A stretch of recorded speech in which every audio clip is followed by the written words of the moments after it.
नमस्कार. ठरलं तर मग मालिकेचा आजचा भाग तुम्ही पाहताय आणि आजचा भाग देखील आता नेहमीप्रमाणे खूप छान दाखवला आहे. सायलीला आता तीच तन्वी आहे असे भास व्हायला लागलेत. तर सचिनने आता त्याच्या लालचीपणामुळे त्याचं राहतं घर विकून आईवडिलांना बेघर करून आता वृद्धाश्रमात पाठवले आणि अस्मितावर सूड उगवण्याचा त्याचा प्लॅन आहे. चला तर मग आजच्या भागाला सुरुवात करूयात. आता पूर्ण आजीने सायलीला बोलावून घेतलेलं असतं. आता सायली येताच विचारते, काय ग पूर्ण आजी, कशाला बोलावलंस बरं मला? आता पूर्ण आजीने प्रतिमा, रविराज आणि तन्वीचे जे लहानपणीचे जे फोटो असतात ते फोटो काढून ठेवलेले असतात आणि ते फोटो पाहण्यासाठी खरं तर तिने सायलीला बोलावलेलं असतं. आता ती फोटो त्या सायलीच्या हातामध्ये देते आणि त्या फोटोंबद्दलची एक एक आठवण आता ती सांगत असते की हा फोटो आपण महाबळेश्वरला गेलो होतो तेव्हा काढला होता. माकडांइतकाच धिंगाणा घातला होतास तू लहानपणी पण ना खूप गोड दिसायचीस. आता सायली खरं तर पूर्ण आजीकडे पाहतच राहते. त्यावर पूर्ण आजी बोलते, अगं म्हणजे तू आत्ता पण गोडच दिसतेस, पण तेव्हा जास्त गोड दिसायचीस बघ. आणि पूर्ण आजी आता सायलीला एक एक आठवण सांगत असते की तू जेव्हा कधी शांत असायचीस ना तेव्हा समजून जायचं की तन्वी घरातल्या कुठल्या तरी कोपऱ्यामध्ये बसून चित्र काढतीये. अगं तुला चित्र काढायला खूप आवडायचे बघ लहानपणी. आणि बघ हा फुलांचा फ्रॉक पाहतेस ना तू, अगं तू हट्ट करूनच बसली होतीस की मला फुलांचाच फ्रॉक हवाय म्हणून. आणि मग काय, मी कल्पनाच्या साडीचा फ्रॉक बनवून घेतला आणि तेव्हा कुठे तू शांत झालीस. तोच हा फ्रॉक बघ. आता सायली देखील त्या तन्वीचे एक एक फोटो पाहत असते तर आजी तिला एक एक आठवण सांगत असते. आणि नेमकं आता जेव्हा ती लपंडाव खेळत असते लहान तन्वी, तो फोटो समोर येतो. आता एक्झॅक्टली जिथे सायलीने चष्मा लपवलेला असतो त्याच झाडामागे आता ही तन्वी लपलेली असते आणि तसाच तो पाठमोरा फोटो असतो जसा की सायलीला ती लहान तन्वी दिसलेली असते. एक्झॅक्टली तोच फोटो असतो तो. आता पूर्ण आजी सांगते की हे बघ, गार्डन मध्ये जेव्हा तू लपंडाव खेळत होतीस ना तेव्हाचा फोटो आहे हा तुझा. आता तो फोटो पाहून सायलीला परत एकदा ते आठवतं की ती गार्डन मध्ये गेली असताना तिला सेम हीच मुलगी पाठमोरी दिसली होती तिथे आणि हीच मुलगी पूर्ण आजीचा चष्मा देखील लपवून ठेवत होती. आता मात्र सायली गोंधळून जाते आणि तिला त्रास व्हायला लागतो. ती विचार करत असते की मला ही मुलगी का दिसली असेल बरं? ही तर लहानपणीची तन्वी आहे, मग ही मला का दिसतेय? माझा हिच्याशी काय संबंध असेल बरं? त्यावर आता सायली पूर्ण आजीला विचारते, पूर्ण आजी, मी हे फोटोज माझ्याजवळ ठेवले तर चालतील का तुला? त्यावर पूर्ण आजी बोलते की अगं तुझेच तर फोटो आहेत ते तुझ्याकडे राहिले तर काय झालं, ठेव, तुझ्याकडेच राहू देत ते फोटो. तर इकडे पुढच्या सीन मध्ये दाखवलंय की ह्या लालची सचिन आता त्याच्या आई बाबांचं राहतं घर विकायला निघालाय. नाही, त्याने त्यासाठी एक कस्टमर देखील आणलेलं असतं. त्याला तो त्यांचं सगळं घर दाखवतो आणि बोलतो की घर तर तुम्ही पाहिलंच आहे, मग काय ठरलंय तुमचं? त्यावर तो कस्टमर सांगतो की घर तर छान आहे, पण तुम्ही तर खूप जास्तच किंमत सांगताय. त्यावर हा सचिन बोलतो की मला आता सध्या पैशांची खूप जास्त गरज आहे, म्हणून अर्जंटमध्ये मला हे घर विकायचंय आणि म्हणून उलट मी हीच थोडीशी कमी किंमत सांगतोय, नाहीतर मग मी अजून देखील किंमत सांगितली असती. तुम्हाला पटत असेल तर पहा, नाहीतर मला दुसरा कस्टमर पाहायला. त्यावर आता तो कस्टमर सांगतो की नाही नाही, थांबा तुम्ही थोडं, मी उद्या दुपारपर्यंत तुम्हाला सांगतो की काय ते फायनल सांगतो. आणि आता तो कस्टमर जाताच एक कुरिअरवाला येतो आणि सचिनचं कुरिअर देऊन जातो. आता खरं तर त्या कुरिअरमध्ये उद्या जी त्यांची डायव्होर्सची पहिली हिअरिंग आहे ना त्याची नोटीस असते. आता सचिन ती नोटीस पाहतो आणि बोलतो की हे काय, उद्याच आहे पहिली हिअरिंग, काही हरकत नाही. आणि आता तो एकदम म्हणजे असा कट कारस्थान करणारा दाखवलाय आणि मस्त आता डोक्याला हात लावत बोलत असतो की काही हरकत नाही. त्या महालामध्ये जायचं ना, शेवटची भेट देण्याची ना आता वेळ आलेली आहे. त्या सुभेदारांची मी कशी वाट लावतो ना ते पहाच. अगदी आता इथे सूड उगवण्याच्या म्हणजे अशीच वृत्ती दाखवली आहे त्याची. त्याला आता सगळ्या सुभेदारांवर आणि अस्मितावर सूड उगवायचा आहे. नाही, सूड तरी त्याला कुठल्या गोष्टीचा उगवायचा आहे तेच कळत नाहीये, कारण इथे चूक तर सगळी याचीच आहे, पण तरी देखील मात्र याला सूड मात्र सुभेदारांवर उगवायचा आहे. तर असो, इकडे सुभेदारांच्या घरचा सीन दाखवलाय परत एकदा. आता कल्पना मस्तपैकी सायलीच्या बाळासाठी काय काय हवंय त्याची लिस्ट बनवत असते, आणि ती लिस्ट बनवून झाल्यावरती अस्मिताला बोलते की अगं बरं झालं तू आलीस, मी आणि विमल ना आत्ताच सायलीच्या बाळासाठी काय काय हवंय ना त्याची लिस्ट बनवत होते. त्यावर अस्मिता देखील बोलते, हो अशीच लिस्ट ना तू माझ्या बाळासाठी पण बनवली होतीस, आहे माझ्याकडे अजूनही ती लिस्ट. आता तेवढ्यातच चैतन्य आणि अर्जुन तिथे येतात. त्यावर प्रताप विचारतो अर्जुनला, अर्जुन, आणि आता बरा आहेस ना रे तू? त्यावर आता अर्जुन बोलतो की मला काय झालंय डॅड, मी तर ठीक आहे. त्यावर प्रताप बोलतो की अरे मगाशी नाही का तुझा चेहरा एकदम पडला होता, तू टेन्शन मध्ये दिसत होतास म्हणून विचारलं. त्यावर अर्जुन बोलतो की हो, मगाशी मला थोडंसं टेन्शन आल्यासारखं झालं होतं, पण आता मात्र मी अगदी छान आहे, व्यवस्थित आहे. तर अस्मिता बोलत असते की आपण आता बाळाच्या येण्याचं सेलिब्रेशन करूया मस्त छानपैकी. त्यावर आता अश्विन बोलतो की ते सेलिब्रेशन वगैरे राहू द्यात, दादा तू आधी न वहिनीला एखाद्या चांगल्या गायण्याकडे घेऊन जा. मी 2-4 गायण्याचे तुला नंबर्स पाठवतो, हवं तर तू आधी त्यांच्याशी बोलून घे आणि मग त्यांना नक्की भेटायला जा. त्यावर अर्जुन देखील हो बोलतो. तर अस्मिता बोलते की सेलिब्रेशन तर झालंच पाहिजे, तसंही माझ्या बाळाचं बारसं तरी कुठे झालंय अजून. त्यावर चैतन्य आता अस्मिताची फिरकी घेत तिला बोलतो, अस्मिताई अगं तू तर जास्तच एक्साइटेड आहेस ग सेलिब्रेशनसाठी. त्यावर अस्मिता बोलते, हो मग का नसणार बरं, मी आत्या आहे बाळाची. त्यावर आता प्रताप तिला बोलतो, ते आत्याचं काम ना बारशाला असतं, आत्ता नाही काही तुझं काम.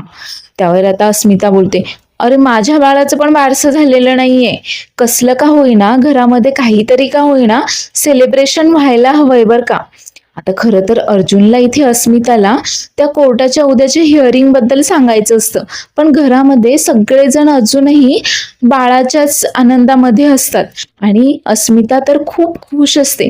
त्यामुळे खरं तर अर्जुनला कळत नाही तिला कसं सांगावं, पण तरी देखील अर्जुन इथे तिला सांगायचा प्रयत्न करतो.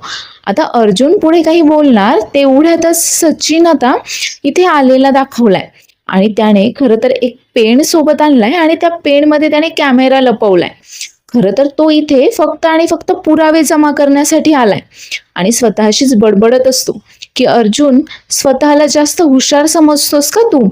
आता तू आणि सायली जे काही बोलशील ना, सगळे काही तुमच्या विरोधातले पुरावे यामध्ये रेकॉर्ड होणार आहेत आणि उद्या मला याचाच फायदा होणार आहे. एकदम असा नीच घाणेरडा माणूस दाखवलाय हा सचिन. आता स्वतःची चूक असताना आता हा दुसऱ्यांविरोधामध्ये पुरावे जमा करतोय. आता अर्जुन खरं तर इथे अस्मिताला सांगायचा प्रयत्न करतो की अस्मिताई, मला तुझ्याशी खूप महत्वाचं बोलायचंय उद्या. आणि अर्जुन एवढं बोलतो तेवढ्यातच हा मस्त सचिन टाळ्या वाजवतच आता त्यांच्या घरामध्ये एंट्री घेतो. तर त्याला समोर पाहताच खरं तर सगळ्यांचे चेहरे पडतात. अस्मिता मात्र खूप चिडलेली असते त्याच्यावर. अस्मिता त्याच्याकडे जाते आणि बोलते, तू तू का आलायस इथे? आम्हाला तर वाटलं होतं तू तुझं तोंड दाखवायला परत कधीच या घरामध्ये येणार नाहीयेस.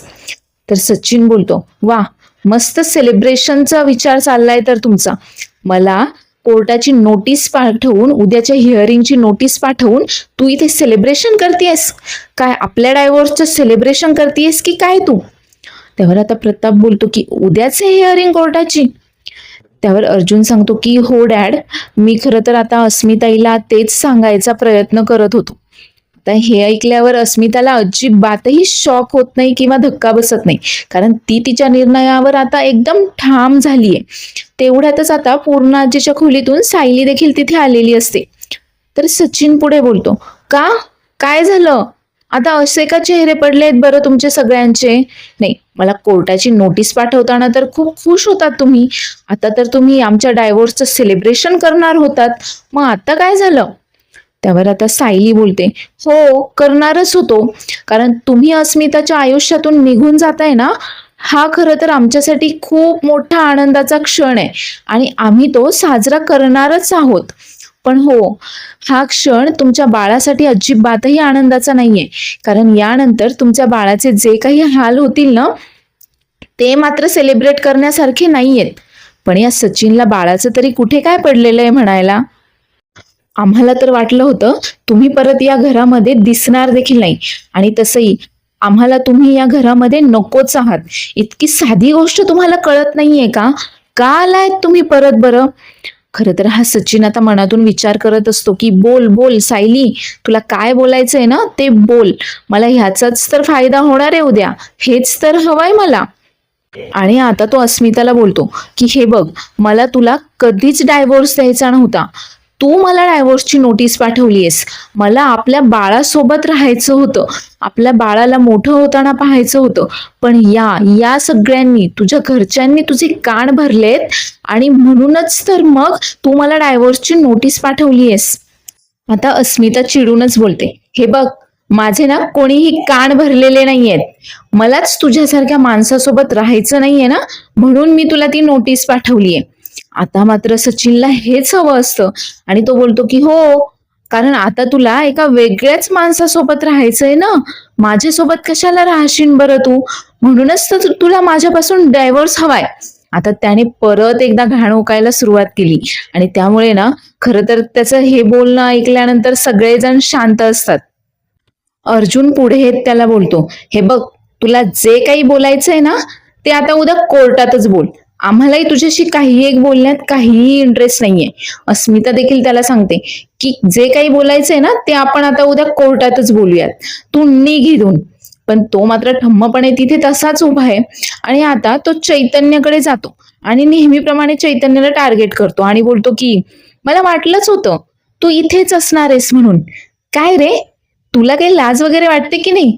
आणि तुला काही स्वतःचं घरदार काही आहे की नाही? जेव्हा पाहावं तेव्हा आपला तू इथेच पडीक असतोस.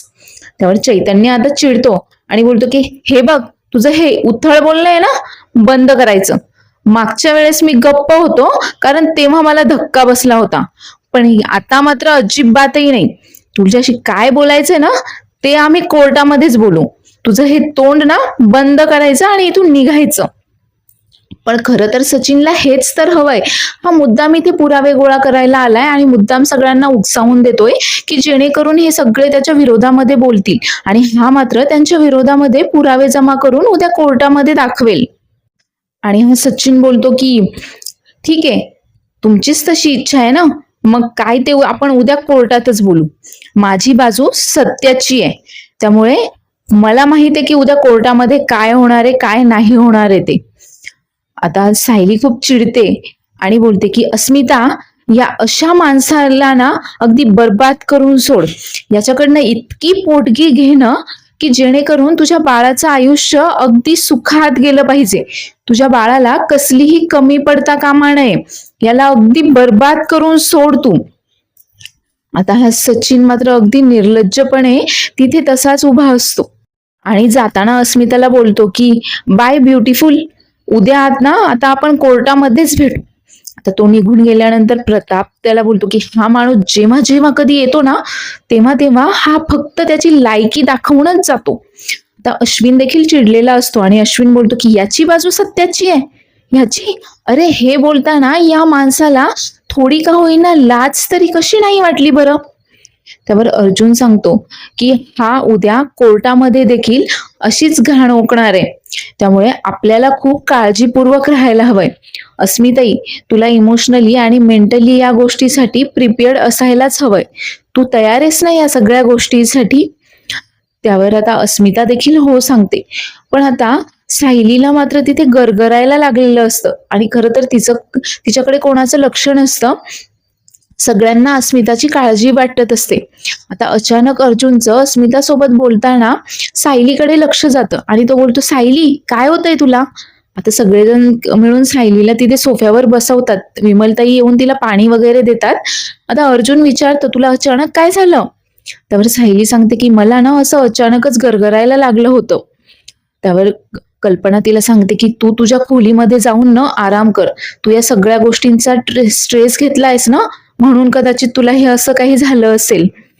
त्यावर अस्मिता देखील बोलते की माझ्या डायव्होर्सच्या केसमुळे ना तुम्हाला दोघांना तुमची गुड न्यूज देखील सेलिब्रेट करता येत नाहीये. त्यावर सायली अस्मिताला समजावते, अस्मिता अगं असं काहीच नाहीये. आणि अर्जुन तिला बोलतो की चल मी तुला आपल्या खोलीमध्ये घेऊन जातो. त्यावर सायली बोलते की नको, तुम्ही अस्मिता सोबत इथे राहा, मी जाते माझ्या खोलीमध्ये. त्यावर विमल बोलते की सायलीताई चला मी तुम्हाला तुमच्या खोलीमध्ये घेऊन जाते. आणि विमल आता इथनं सायलीला तिच्या खोलीमध्ये घेऊन जाते. त्यानंतर अर्जुन आता अस्मिताच्या खोलीमध्ये तिच्याशी बोलताना दाखवलाय. अर्जुन अस्मिताला सांगत असतो की सचिन उद्या देखील हे असंच बोलणार आहे आणि हे असंच त्याचं बोलणं आपल्याला देखील अपेक्षित आहे. पण तू इमोशनली आणि मेंटली स्ट्रॉंग आहेस ना, प्रिपेअर्ड आहेस ना या सगळ्या गोष्टींसाठी. तू स्ट्रॉंग असणं खूप महत्वाचं आहे. त्यावर आता अस्मिता देखील सांगते की हो, मी आता या सगळ्या गोष्टींसाठी प्रिपेअर्ड आहे, मी आता त्याचा विचार करणं सोडून दिलाय. त्यावर अर्जुन पुढे बोलतो की त्याने तुझ्या आणि चैतन्याच्या नात्यावर जो काही संशय घेतलाय ना, हे सगळं तो उद्या कोर्टामध्ये बोलणार आहे. त्यामुळे आपल्याला देखील प्रिपेअर्ड असायलाच हवंय. त्या सचिनची तर मी अशी वाट लावणार आहे ना, तू काहीच काळजी करू नकोस. मी अजिबातही सोडणार नाहीये त्या सचिनला, त्याला बरबाद करून टाकणार आहे. आता अर्जुन देखील खूप जास्त चिडलेला दाखवलाय आणि साहजिकच आहे, त्याच्या बहिणीशी कोणी असं वागतंय म्हणल्यानंतर एका भावाचं इतकं चिडणं तर अगदीच स्वाभाविक आहे. आता तेवढ्यातच अस्मिताचं बाळ रडायला लागतं. आता अस्मिता बाळाला घेते, ती बाळाला शांत करायचा प्रयत्न करत असते.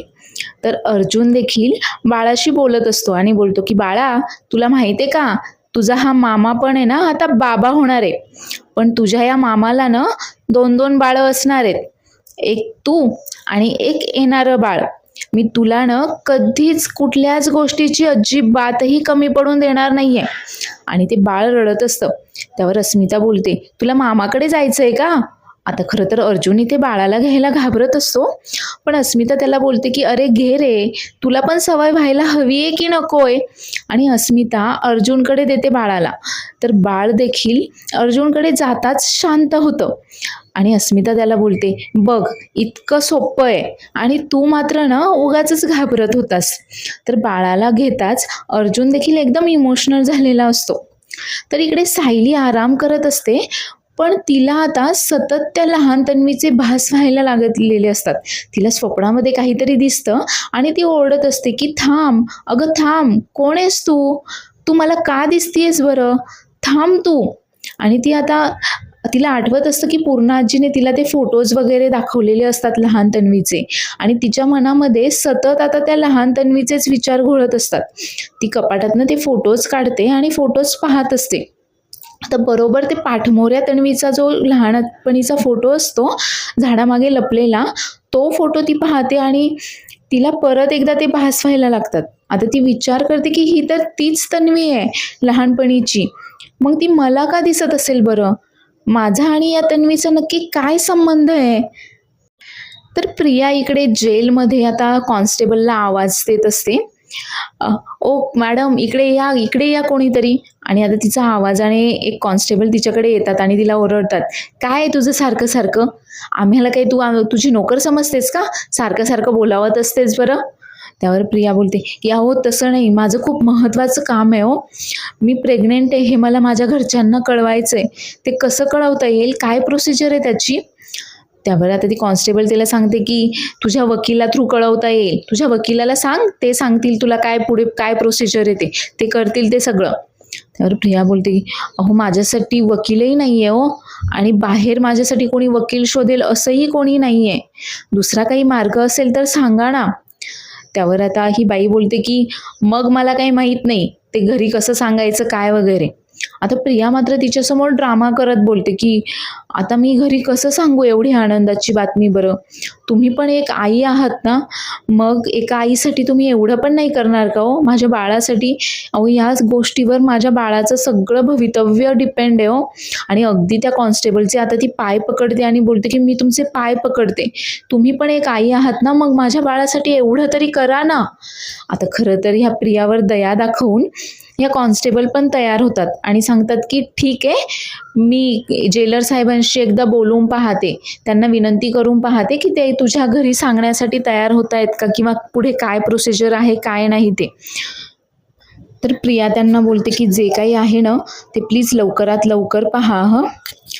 तर इकडे हा सचिन आता साक्षीला भेटायला आलेला असतो आणि साक्षीला सांगतो की त्या अस्मिताने मला डायव्होर्सची नोटीस पाठवली आहे आणि काय तर तिने माझ्याकडनं जास्तीत जास्त पोटगी मागणार आहे म्हणून धमकावलंय मला.